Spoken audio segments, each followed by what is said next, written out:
ओम शांति। आज 31 दिसंबर 2020 का ये अंतिम दिन है और कल नव वर्ष शुरू हो रहा है। नए साल के लिए थोड़ा सा पीछे मुड़कर देखेंगे और कुछ अच्छे अनुभवों के साथ नया साल शुरू करना है। तपस्या वर्ष यानी तपस्या मास जनवरी शुरू करेंगे और अपने अंदर कुछ दृढ़ संकल्पों के साथ आज ही अपना रेजोल्यूशन बना लें कि मुझे नव वर्ष कैसे शुरू करना है, क्या क्या मेरी तपस्या में मुझे ऐड करना है। और इसके साथ साथ इस नव वर्ष में आज बाबा का दिन जो 31 दिसंबर है, तो बाबा आएंगे और बाबा हमें होमवर्क भी देंगे। तो पिछला होमवर्क चेक भी करेंगे। तो बाबा ने पीछे क्या कहा था, आज क्या क्या कहने वाले हैं, बहुत बहुत प्रेम से कि जो स्नेही को पसंद वो मुझे पसंद। तो बाबा का दिल पसंद रहना, पहनना, खाना, स्थिति क्या बाबा को पसंद है, क्योंकि स्नेही को जो पसंद वो स्नेह करने वाले को भी पसंद। तो इस प्रकार से आज का ये दिन हमारे लिए नए वर्ष की शुरुआत है और आज बाबा किस प्रकार केक काटेंगे और कैंडल लाइटिंग सब कुछ होता है। तो वो सब कुछ देखते हुए अंदर ही अंदर उमंग उत्साह के नए संकल्प के साथ नया साल आज शुरू करेंगे।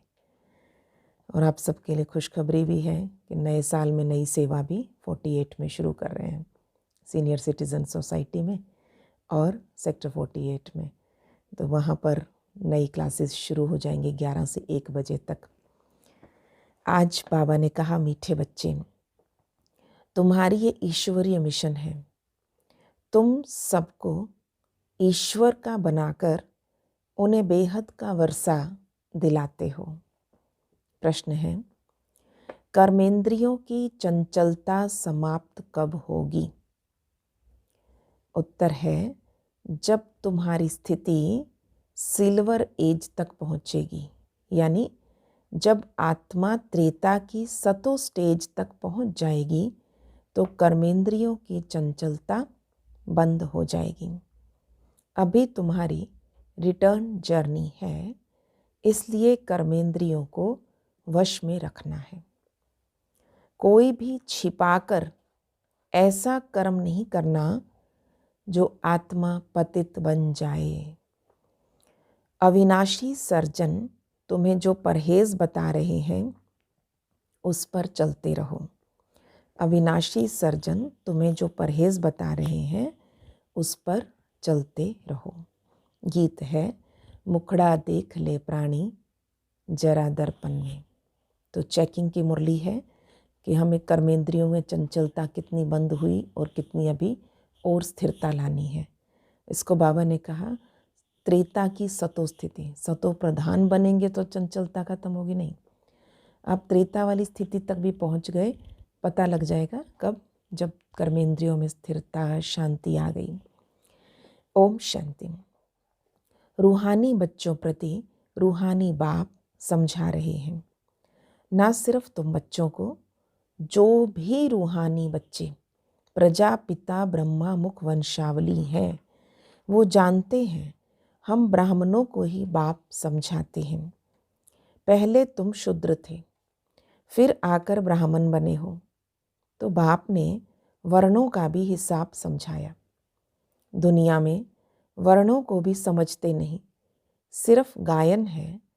अभी तुम ब्राह्मण वर्ण के हो, फिर देवता वर्ण के बनेंगे। विचार करो, ये बात राइट है? ब्राह्मण से देवता बनना है। अभी तक क्या बने हैं, कितने बने हैं? बाबा ने कहा, जज योर सेल्फ। हमारी बात सुनो और भेंट करो। बाबा जो सुना रहे हैं वो सही है या अब तक जो शास्त्रों में सुना था वो सही है? ब्राह्मण धर्म अथवा कुल बिल्कुल भूले हुए हैं। तुम्हारे पास विराट रूप का चित्र राइट बना हुआ है, इस पर समझाया जाता है। बाकी इतनी भुजाओं वाले चित्र जो बनाए और देवियों को हथियार आदि बैठ दिए, वो सब है रॉन्ग। ये भक्ति मार्ग के चित्र हैं। इन आँखों से सब देखते हैं परंतु समझते नहीं। कोई के ऑक्यूपेशन का पता नहीं। अब तुम बच्चों को अपनी आत्मा का पता पड़ा और 84 जन्मों का भी मालूम पड़ा। जैसे बाप तुम बच्चों को समझाते हैं, तुमको फिर औरों को समझाना है। शिव बाबा तो सबके पास नहीं जाएंगे, जरूर बाप के मददगार चाहिए ना। इसलिए तुम्हारी है ईश्वरीय मिशन। तुम सबको ईश्वर का बनाते हो, समझाते हो। वो हम आत्माओं का बेहद का बाप है। उनसे बेहद का वर्षा मिलेगा। जैसे लौकिक बाप को याद किया जाता है, उससे भी जास्ती पारलौकिक बाप को याद करना पड़े।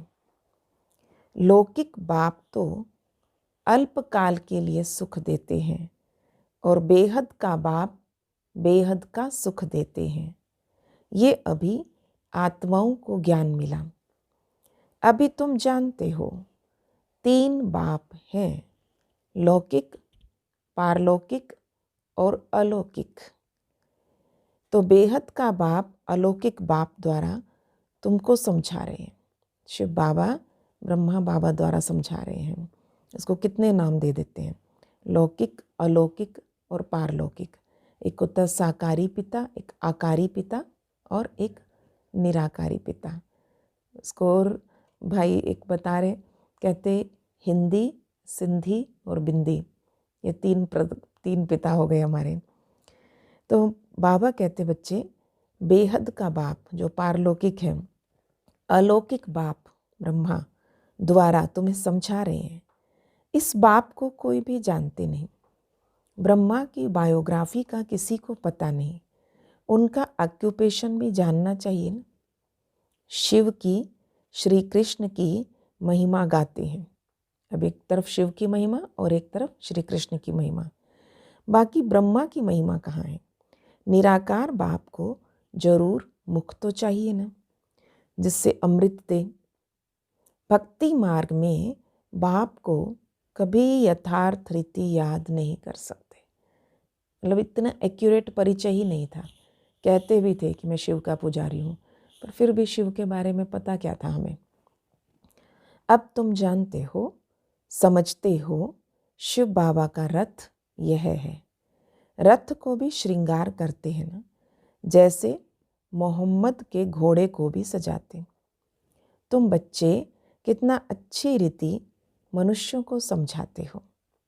तुम सभी की बड़ाई करते हो, बोलते हो कि तुम ये देवता थे, फिर 84 जन्म भोग तमो प्रधान बने हो, अब फिर सतो प्रधान बनना है। तो उसके लिए योग चाहिए, परंतु बड़ा मुश्किल कोई समझते हैं, और समझ जाएं तो खुशी का पारा चढ़े। समझाने वाले का तो और ही पारा चढ़ जाए। बेहद के बाप का परिचय देना कोई कम बात है क्या? समझ नहीं सकते, कहते हैं ये कैसे हो सकता है। बेहद के बाप की जीवन कहानी सुनाते हैं। बाप कहते बच्चे पावन बनो। बहुत तुम पुकारते थे ना, हे पतित पावन आओ। बाबा याद करा रहे हैं, तुमने पुकारा था ना। अब बच्चे पावन बनो। गीता में भी मन मना भव अक्षर है, पर उसकी समझानी कोई के पास नहीं है।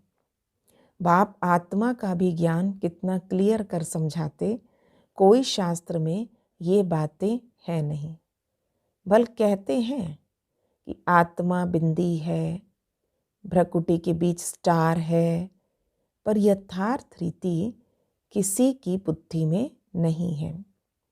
वो भी जानना पड़े। कलयुग में है ही अनराइटियस, भ्रष्टाचारी दुनिया है। सतयुग में है सब राइटियस। भक्ति मार्ग में मनुष्य समझते हैं ये सब ईश्वर से मिलने के रास्ते हैं, इसलिए तुम पहले फॉर्म भरवाते हो। यहाँ क्यों आए हो, पर्पज़ ऑफ योर विज़िट, पहले क्या करते थे, सारी बातें उसमें आती हैं, है ना। पहले आपका नाम, फिर आपके पिताजी का नाम, पता, ऑक्यूपेशन, फिर आता है आपके आत्मा के पिता का नाम, पता, ऑक्यूपेशन। तो इससे पता लगता है कि व्यक्ति कितना धार्मिक है या स्पिरिचुअल है ना, क्या कितनी तक उसको नॉलेज है। तो बाबा ने कहा, बच्चे जब फॉर्म भरवाते हो कि यहाँ क्यों आए हो, इससे भी तुमको बेहद के बाप का परिचय देना है। पूछते हो आत्मा का बाप कौन है। सर्वव्यापी कहने से तो कोई अर्थ ही नहीं निकलता, क्योंकि आत्मा का बाप कौन है, कहाँ रहता है, क्या करता है। जब ये तीसरा क्वेश्चन आता है ना, तो फिर कई लिख देते हैं उसमें सर्वव्यापी है भगवान, तो क्या करता है या कहाँ रहता है इस बात पे लिखते हैं। तो बाबा समझा रहे हैं कि सर्वव्यापी कहने से तो कोई अर्थ नहीं निकलता। सबका बाप कौन, ये है मुख्य बात। अपने अपने घर में भी तुम समझा सकते हो। एक दो मुख्य चित्र, सीढ़ी, त्रिमूर्ति, झाड़, मुख्य मुख्य चित्र ये बहुत ज़रूरी हैं। सीढ़ी, त्रिमूर्ति, झाड़। झाड़ से सब धर्म वाले समझ सकते हैं हमारा धर्म कब शुरू हुआ। हम इस हिसाब से स्वर्ग में जा सकते हैं। जो आते ही पीछे हैं, अब वो तो स्वर्ग में जा ना सके, बाकी शांति धाम में जा सकेंगे। झाड़ से भी बहुत क्लियर होता है, जो जो धर्म पीछे आए उन्हों की आत्माएं जरूर ऊपर में जाएं, विराजमान होंगी। तुम्हारी बुद्धि में सारा फाउंडेशन लगाया जाता है। बाबा कहते, आदि सनातन देवी देवता धर्म का सैपलिंग तो लगा, फिर झाड़ के पत्ते भी तुमको बनाने हैं। पत्ते बगैर तो झाड़ होता ही नहीं, ठीक है। अब उसमें से तना कौन है इस झाड़ का, और उसके बाद शाखाएं कौन हैं, फिर पत्ते कौन हैं। तो बाबा ने कहा पत्ते के बगैर तो झाड़ होता नहीं। इसलिए बाबा पुरुषार्थ कराते रहते आप समान बनाने के लिए। और धर्म वालों को पत्ते नहीं बनाने पड़ते, वो तो ऊपर से आते हैं, फाउंडेशन लगाते हैं, फिर पत्ते पीछे ऊपर से आते जाते हैं। अब यहाँ तो बाबा देवी देवता धर्म स्थापित भी करा है, तना भी, और उसके अंदर कौन कौन आत्माएं आएंगी, सारी ब्राह्मण, देवता, क्षत्रिय सब। फिर और धर्म वाले पत्ते तो बाबा ने कहा उन धर्मों के धर्म स्थापकों के पीछे आ ही जाएंगे। वो ऊपर से आते हैं, फाउंडेशन लगाते हैं, फिर पत्ते पीछे ऊपर से आते जाते। तुम फिर झाड़ की वृद्धि के लिए ये प्रदर्शनी आदि करते हो, इससे पत्ते लगते हैं, यानी त्रेता तक की आत्माएं भी तैयार हो जाती है। स्नेही, सहयोगी, ऐसी आत्माएं भी तैयार होती हैं। पत्ते लगते हैं, फिर तूफान आने से गिर पड़ते हैं। आए, ज्ञान लिया, कोर्स किया, कोई ना कोई बात किसी ने कह दी, संशय बुद्धि हो गए, चले गए। बाबा ने कहा गिर पड़ते और मुरझा भी जाते हैं। ये आदि सनातन देवी देवता धर्म की स्थापना हो रही है। तो इससे लड़ाई आदि की तो इसमें कोई बात ही नहीं, सिर्फ बाप को याद करना और कराना है। तुम सबको कहते हो और जो भी रचना है उसको छोड़ो। रचना से कभी वर्षा मिल ना सके। रचयिता बाप को ही याद करना है, और किसी की याद ना आए, बाप का बनकर ज्ञान में आकर फिर अगर कोई ऐसा काम करते हैं तो उसका बोझा सिर पर बहुत चढ़ता है। ज्ञान में आकर भी कोई परचिंतन कर रहा है, कोई किसी की गिलानी कर रहा है, बाबा कहते क्या ज्ञान है, और ही बोझा चढ़ता जाएगा, विकर्म बनते जाएंगे। टाइम तो विकर्म विनाश करने का है। तो बाप पावन बनाने आते हैं और फिर ऐसा कुछ काम करते हैं तो और ही पतित बन पड़ते। इसलिए बाबा कहते ऐसा कोई काम नहीं करो जो घाटा पड़ जाए। बाप की ग्लानि होती है ना, ऐसा कर्म नहीं करो जो विकर्म जास्ती हो जाए। परहेज़ भी रखनी है। दवाई में भी तो परहेज़ रखी जाती है। बाबा कितना सिंपल एग्जाम्पल देते हैं कि डॉक्टर कहे ये खटाई आदि नहीं खाना, तो मानना चाहिए ना। डॉक्टर ने कहा है तो ये थोड़ी दवाई, चलो थोड़ी और दवाई ले लेंगे या थोड़े दिन और ले लेंगे। किसी को शुगर होता है तो फिर कहते हैं दवाई तो चल रही है शुगर की, फिर कहीं कुछ मीठा देखा, आज खा लेते हैं, कोई बात नहीं, एक गोली और खा लेंगे। तो बाबा कहते बच्चे परहेज़ तो रखी जाती है, कर्मेंद्रियों को वश करना पड़ता है। एक तरफ हम राजयोग सीख रहे हैं और दूसरी तरफ इतना भी नहीं सीखा क्या खाना है क्या नहीं खाना, क्या बोलना है क्या नहीं बोलना। जो परहेज़ बाबा ने बताई है हमारे रहने खाने पहनने सब चीज़ों की, कर्मेंद्रियों को वश करना पड़ता है। अगर छिपा कर खाते रहेंगे तो दवाई का असर नहीं होगा। परहेज़ किया नहीं जाता कईयों से, तो फिर उनकी दवाई का असर भी नहीं होता। दवाई लेते रहे, कितनी भी ले लें। ऐसे ही बाबा कहते तुम कितने भी साल राजयोग कर लो, एक तरफ योग लगा रहे हो, सब कर रहे हो, और इतना सा परहेज़ नहीं रखा जाता कि हमें मीठा बोलना है, हमें सात्विक खाना है, हमें ऐसा। तो बाबा कहते हैं परहेज़ तो रखना पड़ेगा, तो फिर नहीं तो दवाई का असर नहीं होगा। इसे कहते हैं आसक्ति। बाप भी शिक्षा देते हैं कि यह ना करो, पर आसक्ति है उन चीज़ों में, उन बातों में, उन लोगों से, तो फिर वो परहेज़ रखा नहीं जाता। बाप कहते हैं नहीं करो, सर्जन है ना, लिखते हैं बाबा मन में संकल्प बहुत आते हैं। फिर बाबा क्या कहते हैं, खबरदार रहना, गंदे स्वप्न मनसा में संकल्प आदि बहुत आएंगे, इससे डरना नहीं, खुद को खुद समझा दो। एक राजयोगी, एक ब्राह्मण आत्मा को क्या ऐसा सोचना चाहिए? क्या ये मेरे लिए वैलिड है? बाबा कहते खुद को खुद चेतावनी दो, ये तो आएंगे, ये परीक्षाएं तो होंगी, गंदे स्वप्न मनसा में संकल्प आदि बहुत आएंगे, डरना नहीं। सतयुग त्रेता में ये बातें होती नहीं। तुम जितना आगे नज़दीक होते जाएंगे, सिल्वर एज तक पहुँचेंगे, तब कर्मेंद्रियों की चंचलता बंद हो जाएगी। अगर अभी तक कर्मेंद्रियों की चंचलता बंद नहीं, इसका मतलब अभी तक त्रेता वाली स्थिति भी प्राप्त नहीं की हमने, और जाना है कहते सतयुग में, स्वर्ग में जाना है। कर्मेंद्रियां वश हो जाएंगी। सतयुग त्रेता में वश थी, जब उस त्रेता की अवस्था तक आओ तब वश होंगी। फिर सतयुग की अवस्था में आएंगे तो सतो प्रधान बन जाएंगे, फिर सब कर्मेंद्रियां पूरी वश हो जाएंगी। कर्मेंद्रियां वश थी ना, नई बात थोड़ी है। आज कर्मेंद्रियों के वश है, कल फिर पुरुषार्थ कर कर्मेंद्रियों को वश कर लेते हैं। थोड़ा सा अटेंशन चाहिए। बाबा कहते कर्मेंद्रियों को वश कर लेंगे, तो वो है 84 जन्मों में वो उतरते आए, अभी रिटर्न जर्नी है। सबको सतो प्रधान अवस्था में जाना है, अपना चार्ट देखना है, हमने कितने पाप कितने पुण्य किए। बाप को याद करते करते आयरन एज से सिल्वर एज तक पहुंच जाएंगे, तो कर्मेंद्रियां वश हो जाएंगी। फिर तुमको महसूस होगा अभी कोई तूफान नहीं आते, वो भी अवस्था आएगी, फिर गोल्डन एज में चले जाएंगे। मेहनत कर पावन बनने से खुशी का पारा भी चढ़ेगा। जो भी आते हैं उनको समझाना है कैसे तुमने 84 जन्म लिए।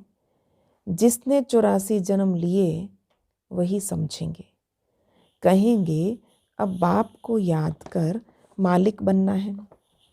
84 जन्म नहीं समझते तो शायद राजाई के मालिक नहीं बने होंगे। जिसको 84 का चक्र समझ नहीं आ रहा, इस पे निश्चय नहीं है, बाबा कहते शायद ये राजाई के मालिक नहीं बने होंगे। प्रजा क्वालिटी की आत्माएं होती है ना।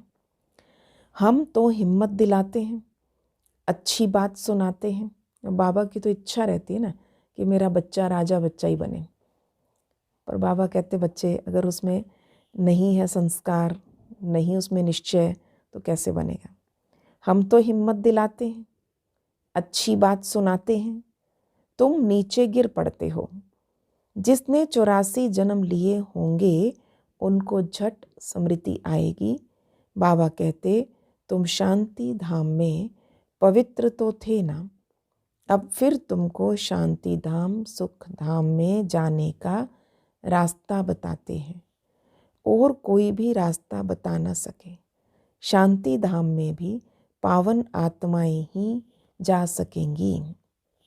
जितना खाद निकलती जाएगी उतना पद ऊंचा मिल जाएगा, जो जितना पुरुषार्थ करे। आज बाबा अच्छी तरह उमंग भर रहे हैं कि पुरुषार्थ करने का समय अभी है और अच्छे से अच्छा पुरुषार्थ करें। नया साल हमारा और अच्छा बीते, तो इसके लिए पुरुषार्थ खूब करो।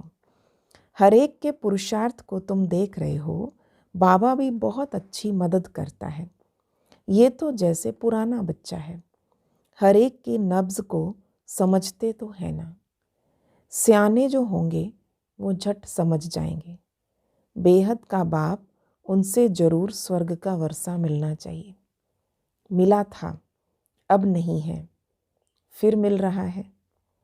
एम ऑब्जेक्ट सामने खड़ा है। बाप ने जब स्वर्ग की स्थापना की थी, तुम स्वर्ग के मालिक थे और फिर 84 जन्म ले नीचे उतरते आए। अभी नीचे उतरते उतरते अभी तुम्हारा अंतिम जन्म है। हिस्ट्री रिपीट तो जरूर करेंगी ना, तो तुम सारा 84 का हिसाब बताते हो। जितना समझेगा उतना पत्ते बनते जाएंगे। जिसको समझ आती जाएगी वो भी झाड़ का, नए झाड़ का पत्ता बनता जाएगा। तुम भी बहुतों को आप समान बनाते हो ना। तुम कहेंगे हम आए हैं सारे विश्व को माया की जंजीरों से छुड़ाने। जो जैसा होता है आप समान ही तैयार करता है। तो बाबा ने कहा तुम जैसा पुरुषार्थ करोगे अगले को भी ऐसा कराओगे। बाबा कहते मैं तुम्हें रावण से छुड़ाने आता हूँ। तुम बच्चे भी समझते हो बाप ज्ञान का सागर है। तुम भी ज्ञान प्राप्त कर मास्टर ज्ञान सागर बनते हो ना। ज्ञान अलग है, भक्ति अलग है। तुम जानते हो भारत का प्राचीन राजयोग बाप ही सिखलाते हैं, कोई मनुष्य सिखला नहीं सकते। परंतु ये बात किसी को कैसे बताएं। यहाँ तो असुरों के विघ्न भी बहुत पड़ते हैं। आगे तो समझते थे शायद कोई किचड़ा डालते हैं, असुर विघ्न डालते थे यज्ञ में। तो वो कहानियों में ऐसा है कि उसमें हड्डियाँ, खून, कुछ गंदगी गोबर डाल देते थे, तो यज्ञ को नष्ट करने के लिए, यज्ञ को खंडित करने के लिए। पर बाबा कहते हैं ऐसा यज्ञ नहीं है, ये ज्ञान यज्ञ है। तो आपकी ज्ञान की लगन में, योगी बनने के पुरुषार्थ में कोई ना कोई विघ्न तो डालेगा। तो बाबा ने कहा बच्चे अब समझते हो ये विघ्न कैसे डालते हैं। Nothing new. बातें आएंगी, कोई यूं ही हवा में उड़ा दे, कोई एलिगेशन लगा दे। अब वो क्या करेगा, आपका निश्चय चेक कर रहा है। आपके लिए कोई गलत बोले तो बाबा कहते बच्चे नथिंग न्यू। बाबा इतना हल्का कर देते हैं, ये सब असुरों के विघ्न तो पड़ेंगे।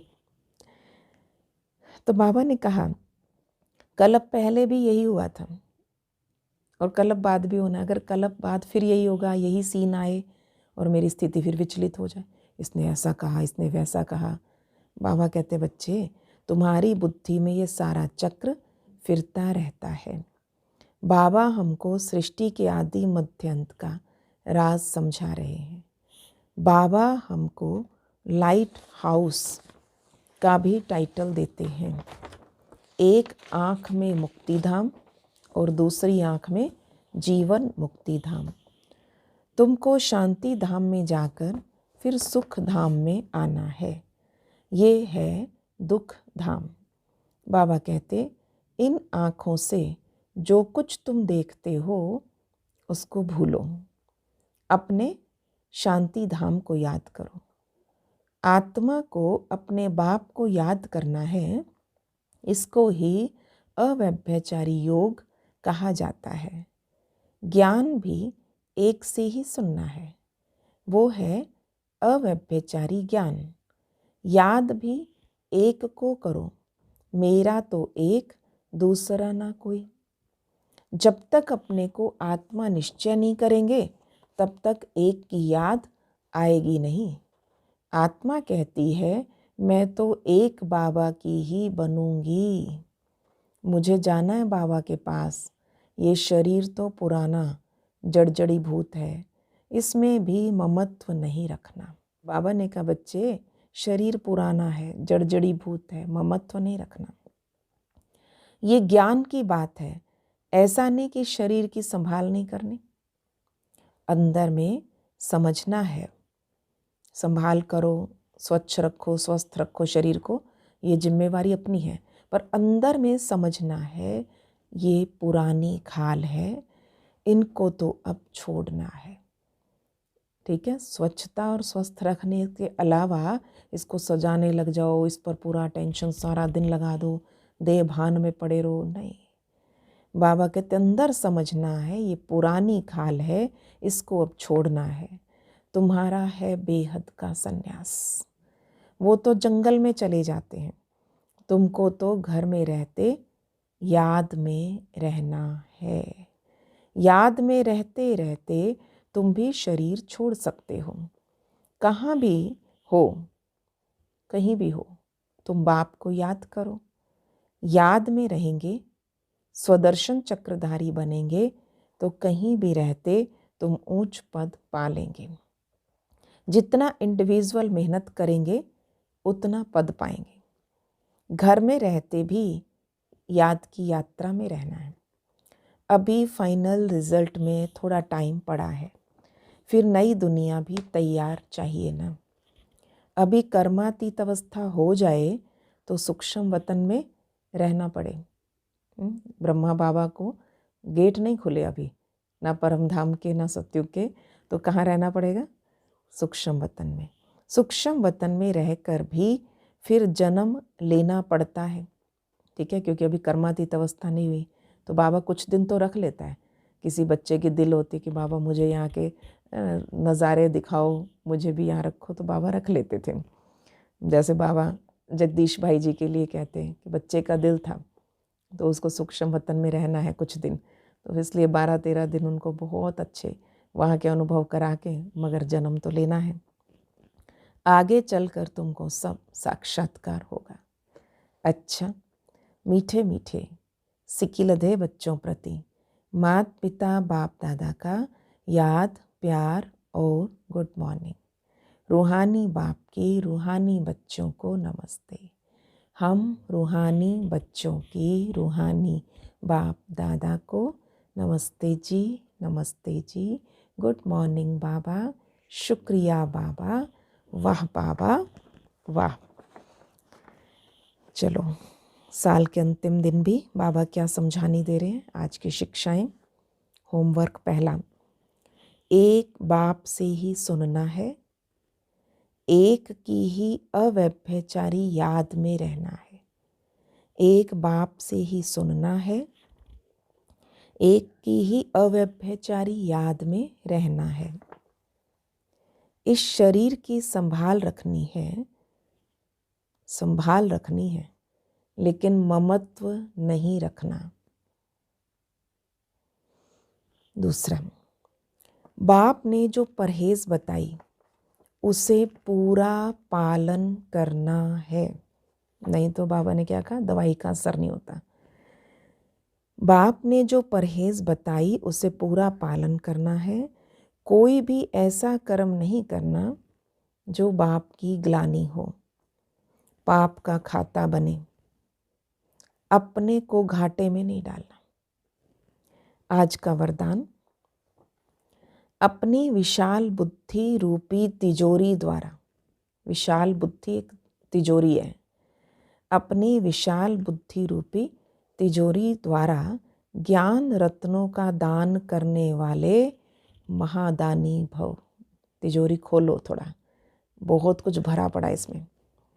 बुद्धि सभी कर्मेंद्रियों में शिरोमणि गाई हुई है, जो विशाल बुद्धि है, अर्थात जिसकी बुद्धि सालिम है, उनका मस्तक सदा चमकता है, क्योंकि बुद्धि रूपी तिजोरी में सारा ज्ञान भरा हुआ है। वे अपने बुद्धि रूपी तिजोरी से ज्ञान रत्नों का दान कर महादानी बन जाते हैं।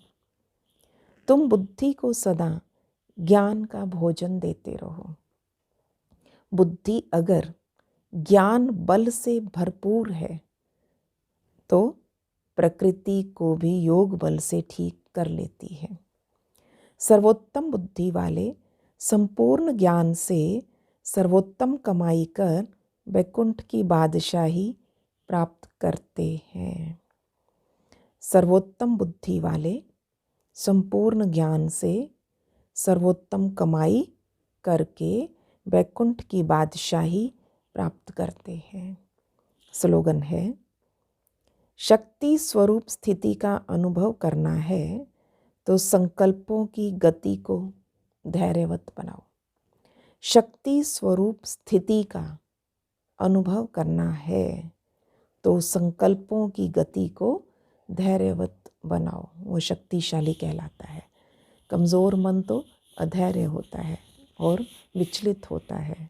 इसलिए बाबा ने कहा, आप शक्तिशाली हो कैसे पता लगेगा, शक्ति स्वरूप कैसे प्रत्यक्ष होगा, संकल्पों की गति धैर्यवत हो। ओम शांति।